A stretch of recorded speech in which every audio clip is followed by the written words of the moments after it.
통구형 신예배 끝나고 바로 신년이 시작되고 신년 그 다음에 바로 이제 오늘 새벽 기도가 되고 새벽 기도 후에 저녁에 또 수요예배 이렇게 하다 보니까 정신없이 말씀으로 시작하는 거. 오늘도 음성 큐티 첫 나갔잖아요. 여러분들 이렇게 정신없지만 하나님 말씀으로 이렇게 시작하는 게 좋습니다. 여러분 말씀 카드 다 가져가셨어요? 네. 왜 3개, 4개씩 가져가시는 분들도 막 있고 고르고 그러시는데 그 받은 말씀이 어떠세요? 여러분들 살 올해 꼭 이루어질 줄 믿습니까? 네. 꼭 여러분들 삶에 이루어 주실 줄 믿습니다. 참 저희 아내도 저도 아주 신기하게 잘 받았습니다. 그대로 되시는 귀한 말씀의 은혜가 여러분에게 있기를 바랍니다. 로마서 5장에 이제 지난주에 이어서 로마서 5장에 관해서 두 번째 부분인데 저를 한번 따라해 보십시오. 하나님의 사랑을 확증하는 방법. 네. 참 그런 것 같아요. 남녀 간의 사랑을 할 때 대부분 에너지가 많이 쓰이잖아요.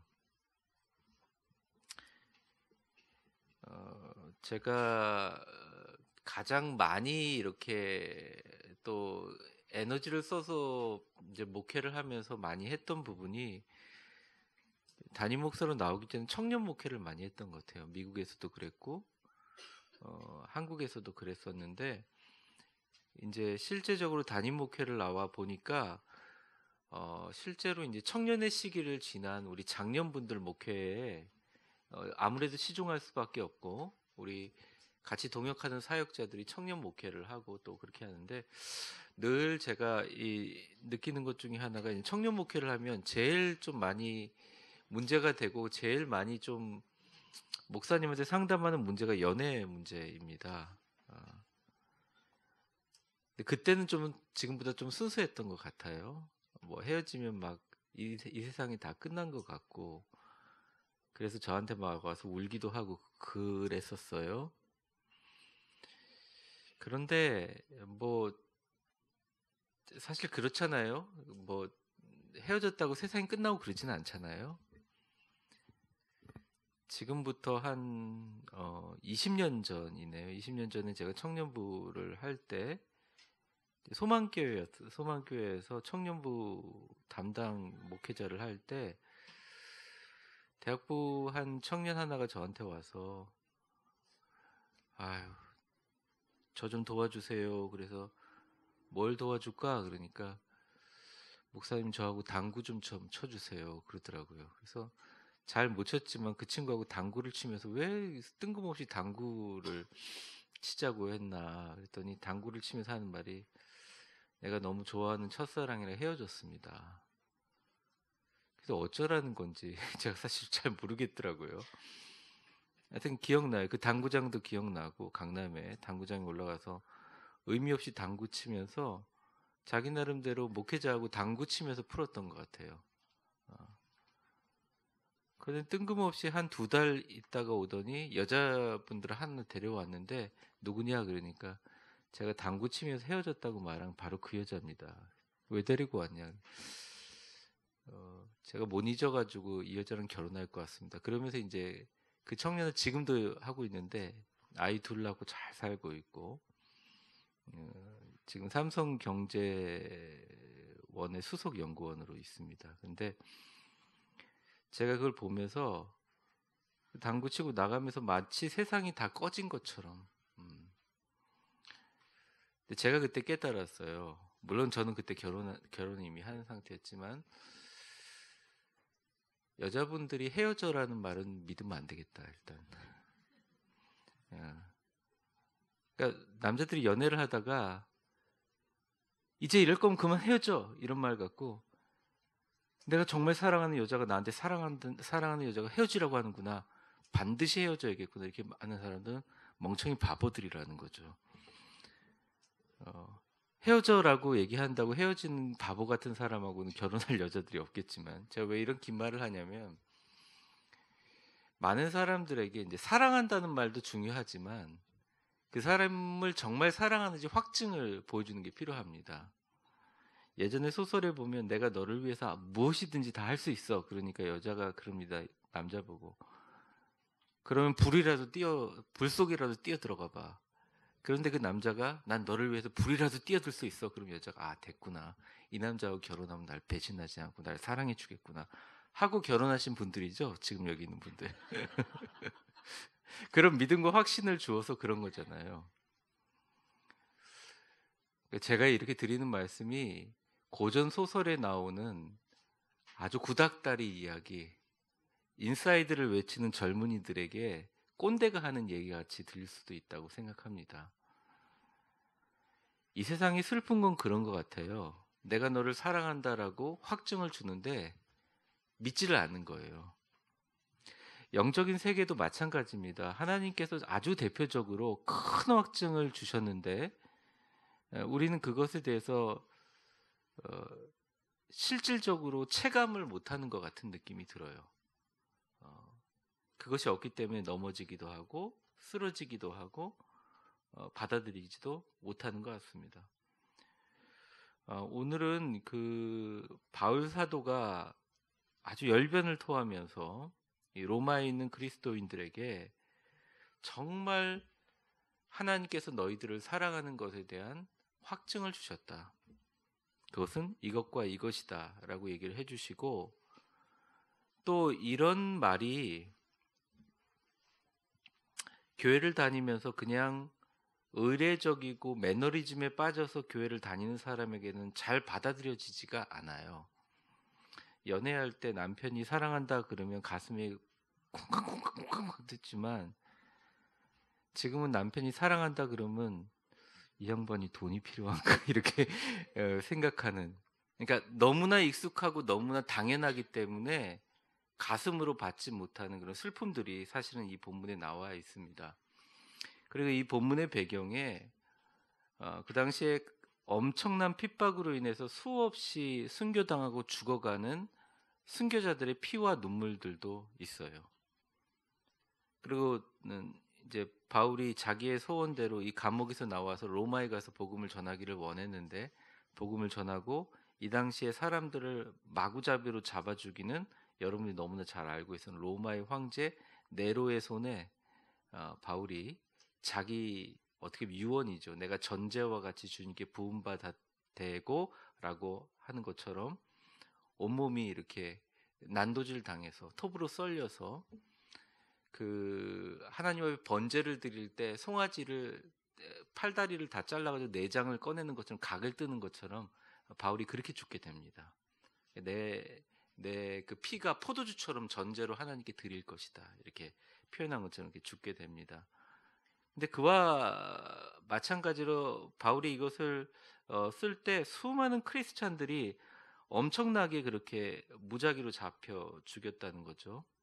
제가 로마서 처음 시작할 때도 얘기했지만 그리스도인들을 죽일 때 그런 얘기를 했다면, 너희가 세상의 빛이라며, 예수가 그렇게 얘기했다며, 그래 니네들을 빛으로 만들어주마 그러면서 하나하나 그 오뎅 꼬치 같이 사람들 다 끼워가지고 몸에다 기름을 바르고 사람을 태우면 그 몸에 있는 기름 때문에 한 3일을 탄답니다. 기독교인들을 길목마다 다 세워서 불을 질러가지고 등불을 만들어가지고 길을 밝혔다 그래요. 죽이다. 동물을 잡아가지고 이제 사람들을 이제 죽이게 하는, 검투사 쓰는 동물들에서 크리스찬들을 죽이고, 동물들도 너무너무 자기들도 살육하고 먹다가 막 그 하다가 병에 걸려서 동물들도 죽어서 그 동물들이 씨가 말라가지고, 그 당시 가장 짭짤한 수입원이 뭐냐면 네로 황제가 크리스찬을 죽이기 위한 맹수들을 잡는 사냥꾼이 가장 좋은 짭짤한 수입이었다고 합니다. 그래서 그 근동 지역에 있는 그 로마나 그 콜로세움 근처에 있는 것은 물론 주변에 있는 나라로부터 그 맹수들을 수입해 왔다 그래요. 네, 그 정도로 크리스찬들을 박해했는데, 그 사람들에게 내가 예수 믿는 것 때문에 핍박당하고, 내가 예수 믿는 것 때문에 차별당하고, 예수 믿는 것 때문에 어린 애와 같이 경기장에 끌려가서 죽을 수밖에 없는 사람들에게 주는 확증은 지금 우리가 받는 확증이랑 다른 거예요. 너희들이 죽더라도 십자가에 너희를 위해서 얼마나 주님께서 사랑하시면서 죽었는 줄 아니? 그게 진짜 받아들이지 않았으면 그들이 순교를 했겠는가? 못할 거예요. 아마 지금 한국 교회에서 대표로 나가서 순교해라 못할 겁니다. 왜냐 그게 확증이 없거든요. 우리에겐 다른 어떻게 보면 하나님의 사랑보다 다른 것이 있거든요. 그리고 우리가 죽게 되면 하나님께서 십자가의 부활로 우리를 구원해 주셔서 우리를 자녀 삼아 주시니까 지금 잠깐 따끔하고 잠깐 뜨겁고 잠깐 이 목이 잘라지고 살이 파이는 그런 고통을 몇 분만 참아내면 나는 하나님의 나라에 가서 하나님과 동행할 거다. 부활의 확신이 지금 여기 있는 것처럼 이런 확증하였느니라 얘기해도 우리가 확증이다 이렇게 받아들이지 못한 이유는 그 처절하고 아름답고 초연했던 맑고 투명했던 그 크리스찬들 초기 크리스찬들의 첫사랑이 식었기 때문임을 저나 여러분들이 인정해야 된다는 것입니다. 그러니까 오늘 사실은 수요예배를 하면서 제가 하나 목표가 있는데 오늘 밤 주무시면서 나를 위해서 십자가에 죽으신 주님 참 감사합니다. 당신이 이제부터 나를 사랑하는지 안 사랑하는지 재지 않겠습니다. 정말 사랑하시는군요. 내가 죽게 되면 하나님께서 나를 부르셔서 나의 자녀로 삼아주시고 나와 영원토록 동행하시겠군요 하는 그런 확신들이 그런 기쁨으로 여러분들 잠드시기를 저는 바라면서 이 말씀을 준비했습니다. 교재를 한번 보시겠습니다. 또 볼펜이 필요하신 분은 얘기하시면 볼펜을 가져다 드리시겠습니다. 조용히 손들어 표해 주시면 하겠습니다. 먼저 이 서두인데요. 동그라미가 이제 3개가 있습니다. 초록색 파란색, 보라색 동그라미가 있는데요. 본문 바울이 거기를 한번 읽어보겠습니다. 시작.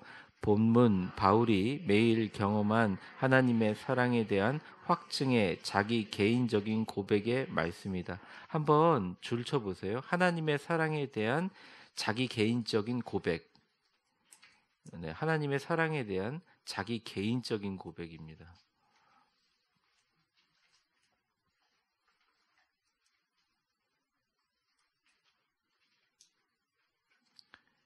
그리고 그 다음에 보면 제가 읽겠습니다. 왜냐하면 하나님의 구원의 은혜와 은혜의 사랑은 논리와 교리적으로 이해가 되지 않는 거기 때문이다. 왜냐하면 이 바울이요, 자기의 논리와 자기가 가말리엘 문화에서 배웠던 최고의 학문과 그 당시 헬라식의 논리적인 근거나 방법으로는 도저히 이것이 받아들여지지 않고 되지 않는 거죠. 저한테는 아니지만 저희 친구들 중에서 저희 또 사모 친구들 중에서 저희가 유학을 하면서 유학 생활에서 돈을 이만큼 쓴다고 하니까 웃으면서 이런 얘기를 했어요. 나는 그분은 이제 기독교를 아는 분이긴 한데 이런 얘기를 했어요. 아니 유학을 가가지고 뭐 1년에 그렇게 억 단위의 그걸 하면서 뭐 한국에 와서 경제적으로 뭘 할 게 아닌데 그렇게 유학을 해가지고 억 단위의 유학을 하고 공부를 하고 그렇게 해서 와서 한국에서 뭘 하려고 그러냐고.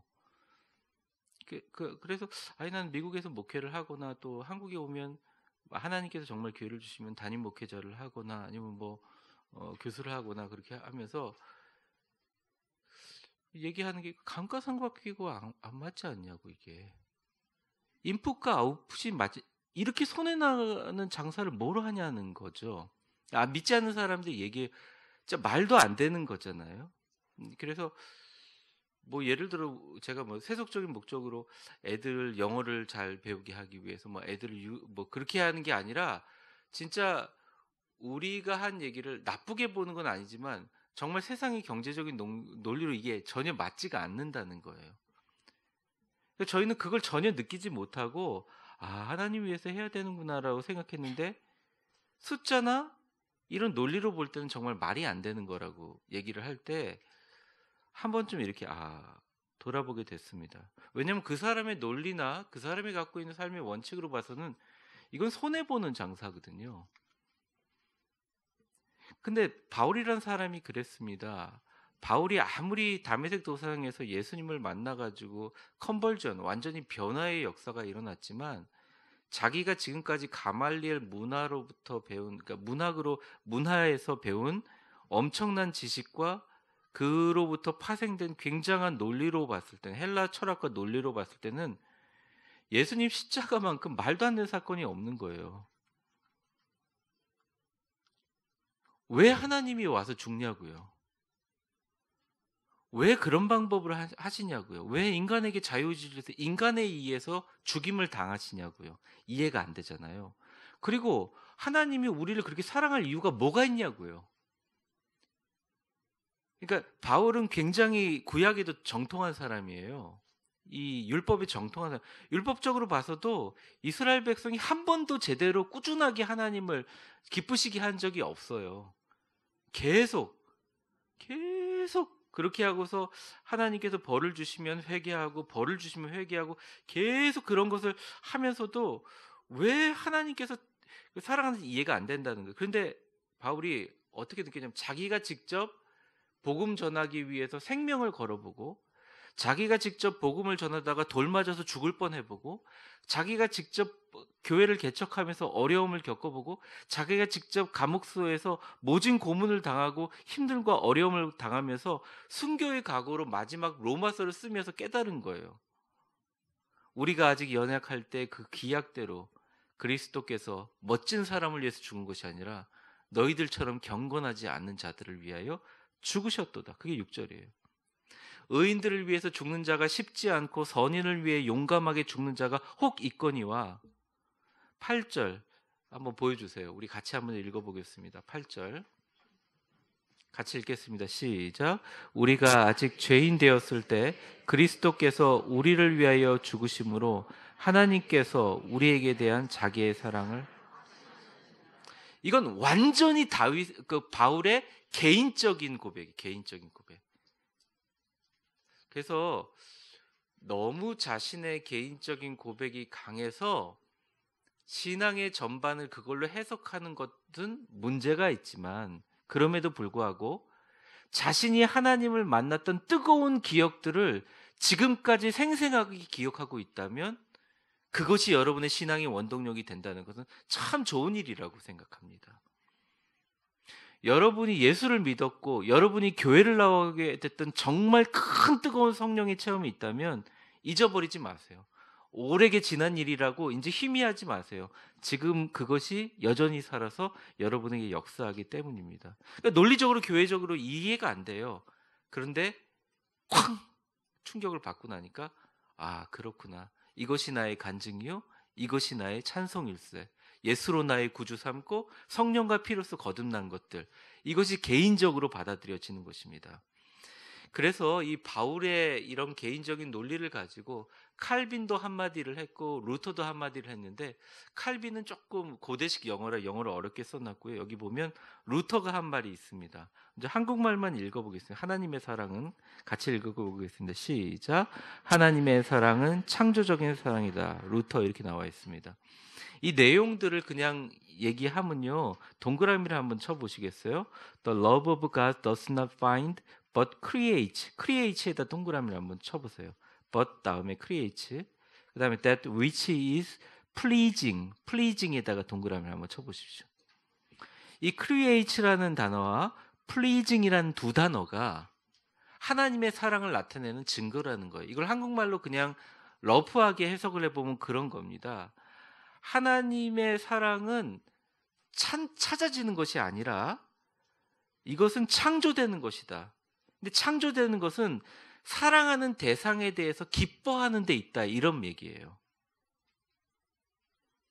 쉽게 얘기하면 그 다음 동그라미를 보시면 돼요. 한번 보겠습니다. 하나님의 사랑 그 다음 동그라미 같이 읽어보겠습니다. 시작. 하나님의 사랑은 사랑이 사랑만 가치가 있기 때문이 아니라 사랑할 만한 것을 만드시고 창조하시고 기뻐하실 대상을 창조하시고 그냥 사랑하는 것이다. 여러분 자녀들을 편애하시지는 않으시죠? 아니라고 해주세요. 그냥 빨리. 그래야지 빨리 넘어. 편애하시는, 근데 예쁜 애도 있고 안 예쁜 애도 있다 이러신 분들이 계시는데 진짜 내가 마음에도 안 들고 얘가 계속 말썽을 피우고 내 마음을 아프게 하는 자녀를 어쩔 때 보면 내가 최선을 다해서 그 자녀에게 더 신경 쓰고 더 예민하게 그 자녀를 살피고 사랑하는 걸 느낄 수가 있을 거예요. 근데 하나님의 사랑은 조건을 갖고 사랑하는 것이 아니라 아예 그 대상을 기뻐할 목적으로 그 기쁨을 창조함으로 사랑하는 게 하나님의 창조적인 사랑이라. 이것도 칼빈도 비슷한 말을 했거든요. 아예 사랑할 만하다고 정하시고 하나님을 작정하고 사람들을 사랑하신 거라는 거죠. 그냥 사랑하시는 거죠.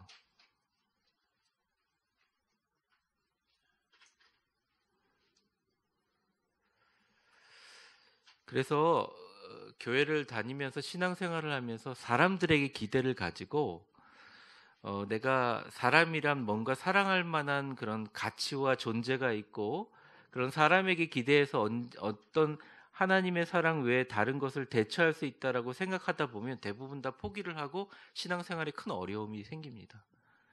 그런데 우리가 신앙생활을 하고 교회를 다니면서 정말 깨달아야 될 진리는 하나님의 마음인데 하나님은 여러분들이 정말 사랑할 만한 게 아니라 그 진짜 반대. 전혀 사랑할 만하지 않고 사랑할 조건이 하나도 없는데도 불구하고 하나님은 부득불 하나님께서 그분들을 기뻐하시고 사랑을 창조해 가지고 만드시는 분이 하나님이시라는 거죠. 그게 이제 칼빈과 루터가 얘기하는 하나님의 사랑은 창조적인 사랑이라고 얘기하는 것입니다. 옆에 사람에게 한번 축복의 인사해 볼까요? 하나님께서 당신을 그저 기뻐하시고 조건 없이 사랑하십니다. 물론 잘못하면 하나님께서 그런 우리 삶 속에 보여주세요. 그리고 하나님께서 애달파서 이 사람을 정말 하나님의 그릇을 쓰기 위해서 가끔은 우리가 실패하거나 실수하는 것들조차도 하나님께서 부각시켜서 그 사람의 인생을 인도하는 방법을 쓰세요. 근데 그런 거 다 제쳐하고 나서 하나님이 가지고 있는 가장 근본적인 생각은 여러분들 사랑하시는 거예요. 여러분에게 좋은 것을 주시기 원하는 거예요. 그것을 붙드는 자를 하나님께서 기뻐하신다는 것입니다. 저명한 소아과 전문의가 그런 얘기를 했다 그러죠. 그 책에서 딱 아이가 나왔을 때 체중이 미달된 애들이 있잖아요. 그런 신생아들. 그리고 애들이 크면서 아무리 먹을 걸 잘 먹고 그래도 이 몸무게가 잘 나오지 않는 연약한 아이들을 치료하는 방법은 그 아기를 하루에 3시간 이상 엄마가 사랑해 줘야 된다고 이렇게 처방한 적이 있습니다. 굉장히 유명한 얘기거든요. 제가 요즘에 물론 이걸 이제 그 페이퍼북으로 보지는 않았지만 그 책의 좀 내용을 읽었는데 고려대학교의 대학병원에서 20년간 연구하고 경험했던 그 임상 심리 전문가인 이연수 박사라는 분이 책을 썼는데 그 책의 이름이 엄마 냄새예요. 좀 그 내용만 봐도 엄마 냄새가 나는 것 같죠? 엄마 냄새예요. 근데 그 내용이 뭐냐면 하루에 아이들을 가르칠 때 공부해라, 학원 가라, 잘 살아라, 훌륭한 사람 되라라고 얘기하는 거 필요 없다 이거예요. 엄마하고 하루에 3시간은 있어야, 그러니까 아이들이 그 국민학교 4학년 때까지 그 인지 발달 능력 3시간은 엄마 곁에 있어야 그 많은 잔소리와 수많은 천문학적인 교육비를 들이는 것보다 아이들이 자기 인생을 발견하게 된다는 거예요. 그래서 거기서 뭐라고 얘기하냐면 그때까지 아이들에게만 조금 포기하고 돈 버는 것도 있고 여러 가지 어려움이 이제 좀 포기하고 아이들에게 3시간 동안 엄마 냄새를 맡게 해줘라. 그러면서 얼마나 한탄하냐면 우리나라는 이걸 제대로 실천하는 데가 없다 이거예요. 아빠 냄새야 뭐 아빠하고는 15초 대답하잖아요. 저도 어릴 적에 아버지가 그래서 야, 밥 먹었나? 네. 엄마는 집에 방에 있어요. 그래 알았다. 그러고 들어가. 아버님 책 보고 있으면 아버지 하고 부르면서 방에 문 두드리기가 힘들었던 그런 아버님은 그런데 그 요즘에는 엄마 아빠가 야 지금 시간 됐어 빨리 학원 가야지 보내기는 하는데 엄마 냄새를 맡지 못하는 신앙인들도 마찬가지인 것 같습니다. 3시간까지는 아니더라도 30분만이라도 주님이 나를 사랑하시는 걸 좀 느끼고,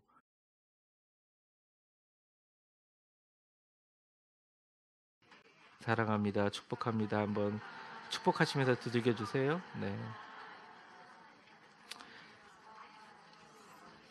자, 열어보겠습니다.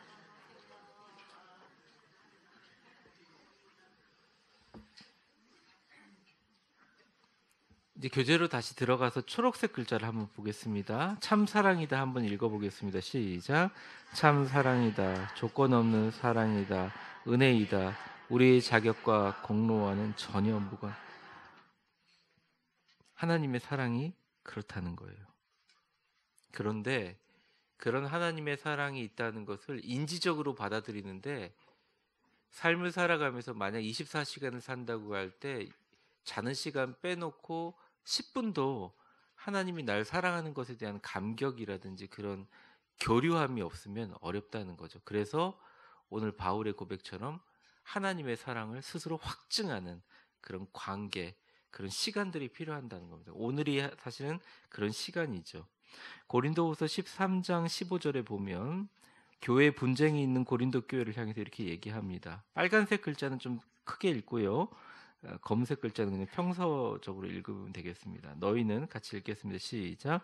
너희는 믿음이 있는가? 너희 자신을 시험하고 너희 자신을 확증하라. 예수 그리스도께서 너희 안에 계신 줄을 너희가 스스로 알지 못하느냐? 그렇지 아니하면 너희는. 여러분, 질문해 보겠습니다. 우리가 버림받은 자입니까? 아니잖아요.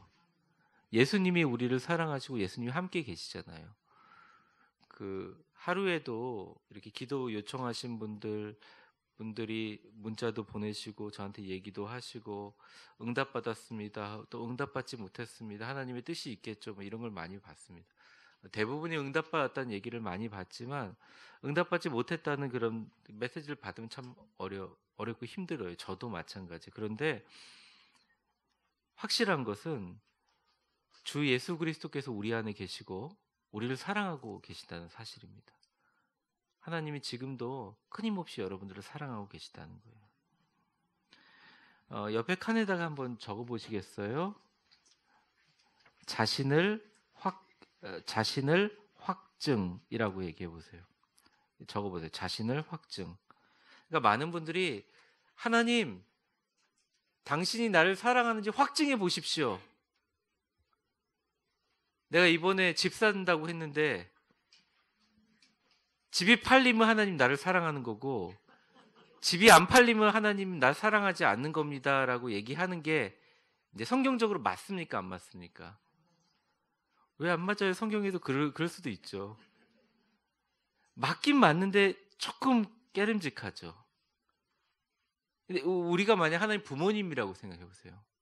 부모님이 부자 부모님이 아니라 뭐 예를 들어서 여러분들이 젊어서 유학을 갔는데 돈 한 푼 대주지 못하고 직접 벌어서 먹을 수밖에 없고 부모님으로부터 한 푼도 나오지 않게 했을 때 그 자녀가 너무 힘들어가지고 아버지한테 전화해서, 아버지, 날 진짜 사랑하면 몇 천만 원 좀 보내주세요. 근데 아버지는 지금 돈이 없잖아요. 어떡하냐, 네가 좀 알아서 해봐라. 아버지 날 진짜 사랑하신다면 돈 보내주시더라고요. 그럼 내가 확정하겠습니다. 전화 탁 끊는 게, 여러분 말은 맞지만 이게 분위기 어떻습니까? 이게 지금 마음대로 돈 보내주시면서 네 멋대로 화려하게 하시는 부모님보다 얘한테 한 푼이라도 돈 보내주지 못해가지고 라면 한 그릇을 사 먹어도 애가 거기서 라면을 지금 먹을까 안 먹을까 애달고 있는 부모가 진짜 부모예요. 아니면 진짜 애가 뭐 그냥 비서시켜가지고 돈 1,000만 원씩 보내주시는 부모님이 더 사랑이 있는 것 같아요. 이거는 우리가 판단할 수 있는 부분이 아니라는 거죠. 그러니까 하나님의 사랑이 우리에게 지금 현재 일어나는 현재의 상황하고 비례해서 하나님 앞에 확증하라고 얘기할 게 아니라, 진짜 하나님은 우리를 사랑하고 있는 사실은 정확한데 확증해야 될 게 누구냐? 나라는 거예요. 내가 진짜 하나님을 사랑하고 내가 진짜 부모라고 생각하고 있고 나에게 돈을 보내주지 못하는 부모님이라도 그 부모님이 기도하기 때문에 내가 유학생활을 유지하고 있다고 생각하는 자녀의 그 마음이 네가 확증되어 있냐 얘기예요. 그러니까 하도 싸우니까 고린도 교회가 하도 싸우니까 바울이 아예 얘기하는 거예요. 너희 안에 도대체 믿음이 있는가? 너희 자신을 시험하고 너희 자신을 확증하라. 예수 그리스도께서 너희 안에 계신 줄을 너희가 스스로 알지 못하느냐? 그렇지 않으면 너희는 버림받은 자나 마찬가지다 라고 얘기하고 있는 것입니다.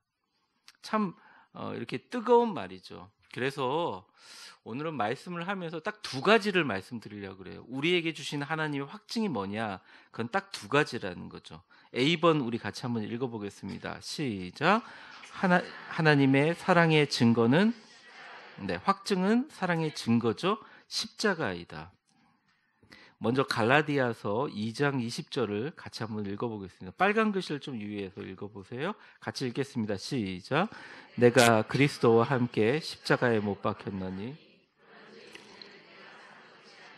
오직 내 안에 이제 내가 육체 가운데 사는 것은 나를 사랑하사 나를 위하여 자기 자신을 버리신 하나님의 아들을 믿는 믿음 안에서 사는 것. 한번 줄쳐 보십시오. 나를 사랑하사 나를 위하여 자기 자신을 버리신. 좀 길죠? 나를 사랑하사 나를 위하여 자기 자신을 버리신.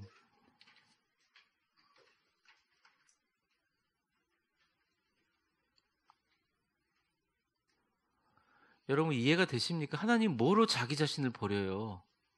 왜 이런 방법을 써요? 이방 신들처럼 여러 가지 방법들이 있잖아요. 황족이나 황제를 통해서 하는 방법들이 있잖아요. 율법을 통해서 하는 방법이 있는데 왜 자기가 죽어요? 왜 이런 사랑을 보여줘요? 그래서 인간들한테 대접받았나요? 멸시당하고 침뱉음 당하고 몰려가지고 죄 뒤집어 쓰고 정치범으로 십자가에 수치스럽게 죽었잖아요. 근데 왜 이런 방법으로 하셨냐고요?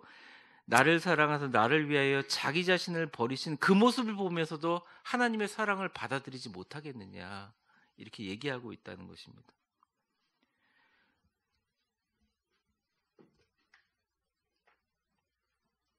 저도 전도하다가 뭐 무릎 꿇히고 뭐 뺨 맞아본 적도 있고 그런데요. 그렇게 유쾌한 경험은 아니었어요. 목사님 그거 잊어버리셨죠? 웃으면서. 근데 기억해요. 얼마나 싫었는지 몰라요. 그리고 거짓말하는 거 네가 뺨 맞아주면 교회 나가겠다는데 안 나왔어요. 저는 괜히 맞고서 그 식당에서 나와가지고 교회 전도도 못하는 셈이 된 거죠.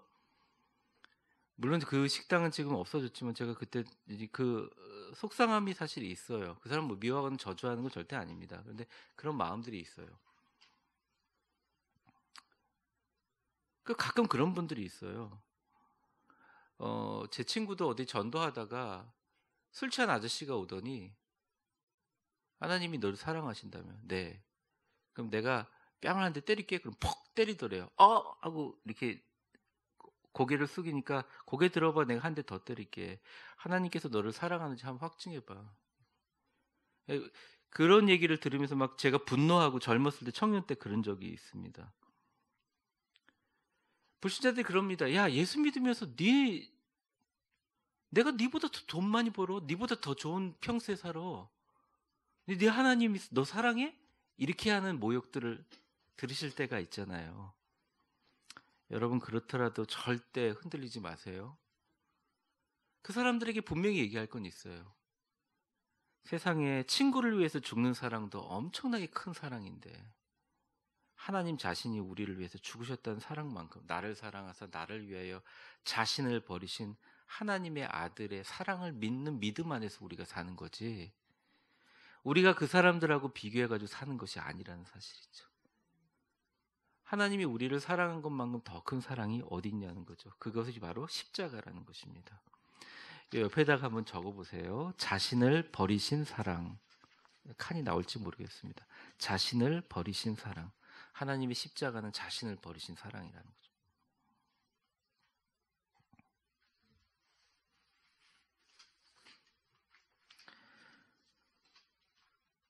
그 밑에 오늘 본문의 8절이 나와 있습니다. 같이 한번 읽어보겠습니다. 시작. 우리가 아직 죄인 되었을 때 그리스도께서 우리를 위하여 죽으심으로 하나님께서 우리에게 대한 자기의 사랑을 확증하셨느니라. 한번 줄쳐 보십시오. 우리를 위하여 죽으심으로, 한번 줄쳐 보세요. 우리를 위하여 죽으심으로. 자신을 버리실 뿐만 아니라 우리를 위해서 죽으심. 사실 나를 위해서 죽으신 거죠. 나를 위해 죽으심으로.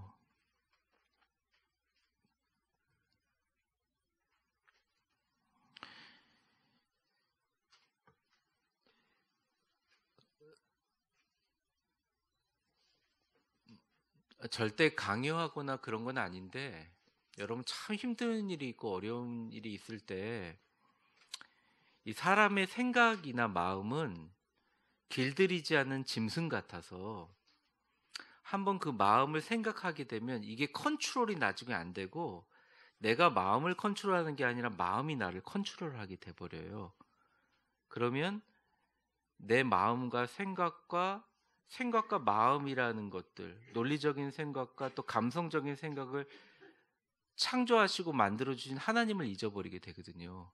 그래서 우리가 정말 고통스럽고 내에 주어진 일이 힘들 때 기도를 많이 하는 것도 중요하지만 이 예수 그리스도 십자가를 한번 깊이 한번 묵상해 보세요. 굳이 뭐 기도원에 갈 필요도 없고요.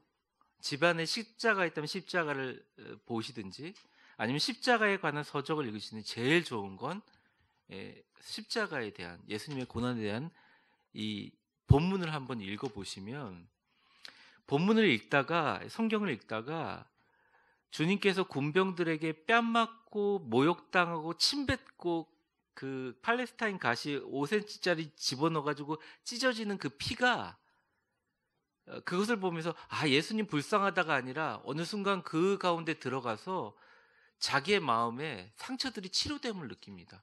사실 그 방법밖에 없어요. 이 보면 많이 내적 치료를 경험한다고 얘기하지만 내적 치료가 일시적인 경우가 많아요. 근데 십자가의 사랑에 십자가의 그 안에 깊이 들어갈 필요가 있다는 것입니다.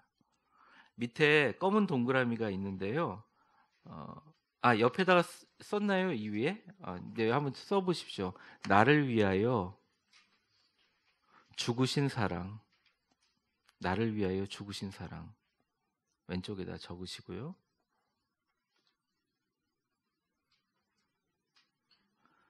밑에 검은 동그라미 우리 같이 한번 읽어보겠습니다. 시작. 하나님의 사랑에 대해서 의심이 될 때에는 말씀을 통하여 내가 옛날에 어떤 사랑을 받았나 살펴보라.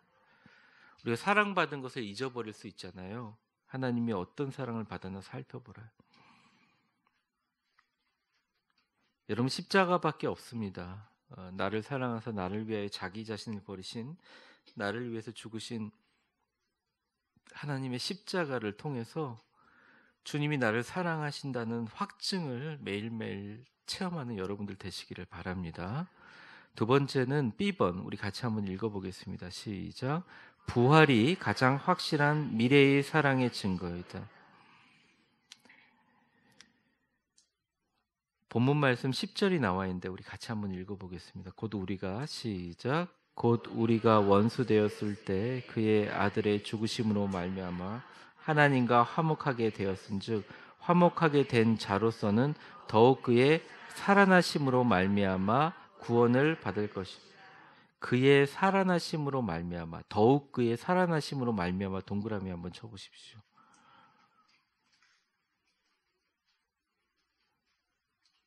옆에 왼칸에다 살아나심이라고 한번 적어보세요. 살아나심. 주님께서 살아나신 사실로 말미암아 구원을 받을 것이다. 이게 부활에 대한 거죠.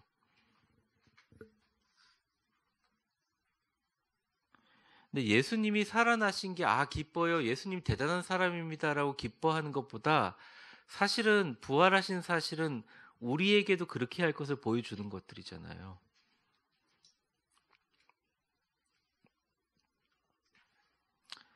뭐 작년인가 재작년인가 제가 메시지를 통해서도 얘기했지만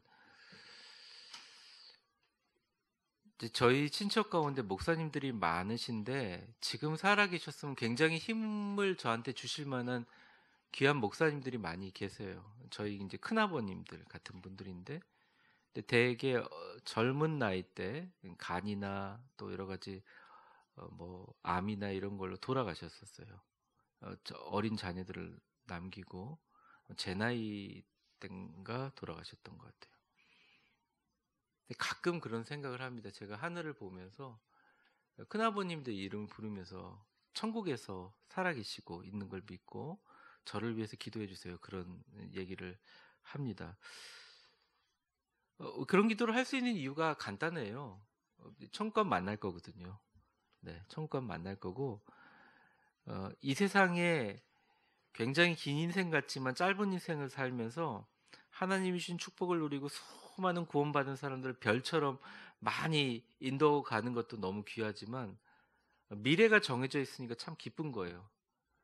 우리의 죽음은 주님이 말씀하시는 최종 승리거든요. 세상 사람 죽음은 패배라고 해서 최종 승리거든요. 그러면 그때 천국에서 만날 때는 뭐 목사, 장로, 집사 이러지 말고 재밌게 지냈으면 좋겠습니다. 100년 후에는 다 만날 거잖아요. 그래서 뭐 어떤 사람 농담으로 짜장면 배달 제가 할 수도 있겠죠. 목사님들은 천국에 짜장면 배달한다 그러는데. 근데 이런 소망과 기쁨이 별로 와닿지가 않아요. 사람들이 앞으로 가요 말세가 되면 점점점 물질주의적이고 점점점 세속적인 이 시대에 와닿지는 않아요. 그런데 적어도 이걸 와닿건 안 와닿건데 우리를 위해서 죽으시고 부활의 증거가 되신 건 사실이잖아요. 혹시 이 가운데 부활을 안 믿는 분도 계십니까? 주님께서 부활하심으로 우리에게 첫 증거가 되셨잖아요. 베드로전서 1장 3절에서부터 4절 말씀 한번 같이 읽어보겠습니다. 우리 주 예수 같이 읽겠습니다. 시작. 우리 주 예수 그리스도의 아버지 하나님을 찬송하리로다. 그의 많으신 긍휼대로 예수 그리스도를 죽은 자 가운데서 부활하게 하심으로 말미암아 우리를 거듭나게 하사 산 소망이 있게 하시며 썩지 않고 더럽지 않고 쇠하지 아니하는 유업을 있게 하시나니 곧 너희를 위하여 동그라미를 두 개만 쳐보죠. 두 번째 줄에 산소망에다 동그라미 치시고요. 세 번째 줄에 유업에다 동그라미 치세요. 이게 뭡니까? 영생과 내세의 소망인 거죠. 산소망 동그라미, 유업 동그라미, 왼쪽 칸에다 영생, 내세의 소망 이렇게 적어보세요. 이게 이것만큼 큰 증거가 어디 있냐고요. 이게 하나님이 우리를 사랑하시니까 이렇게 시스템을 만들어 놓았다는 것입니다. 한 가지 이야기를 소개하고 오늘 설교를 좀 마무리하려고 합니다.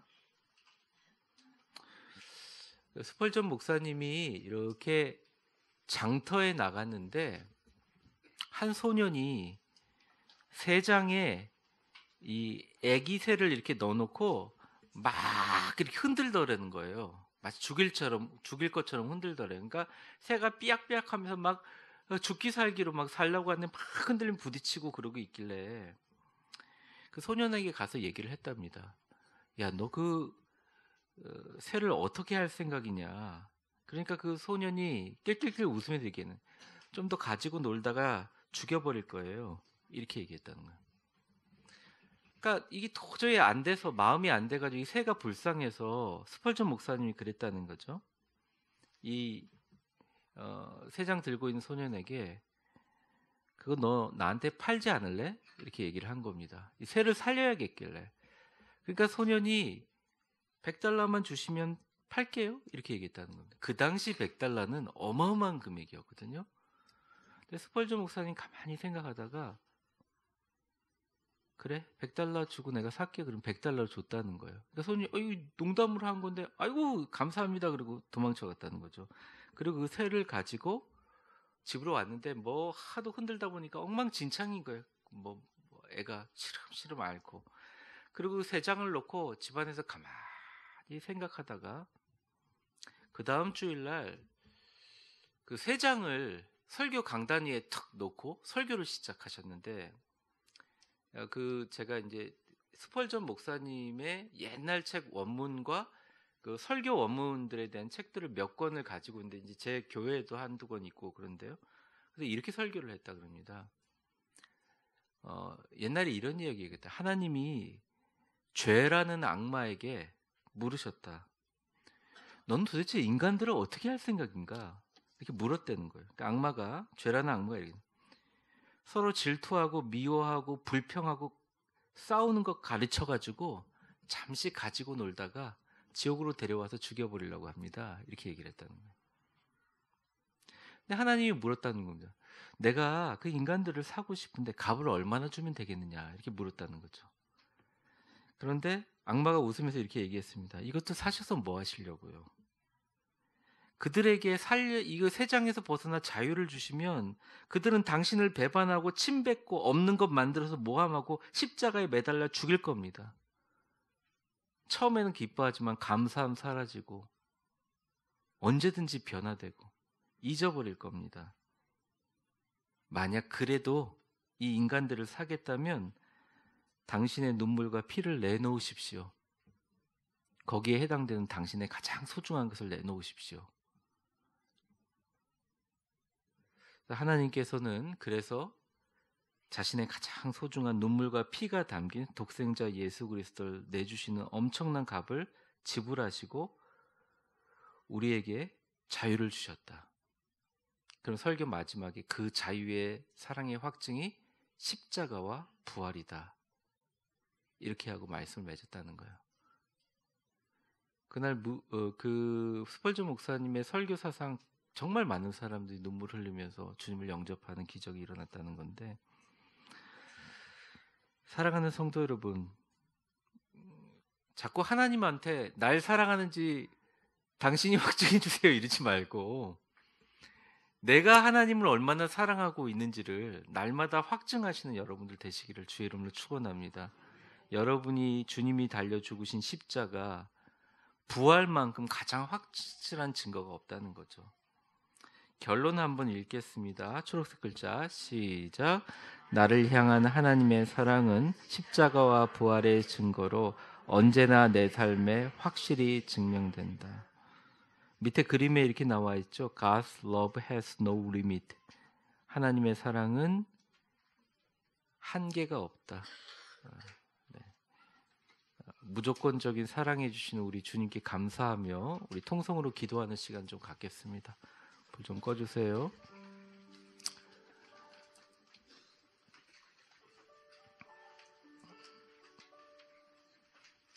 우리가 아직 죄인 되었을 때 그리스도께서 우리를 위해 죽으심으로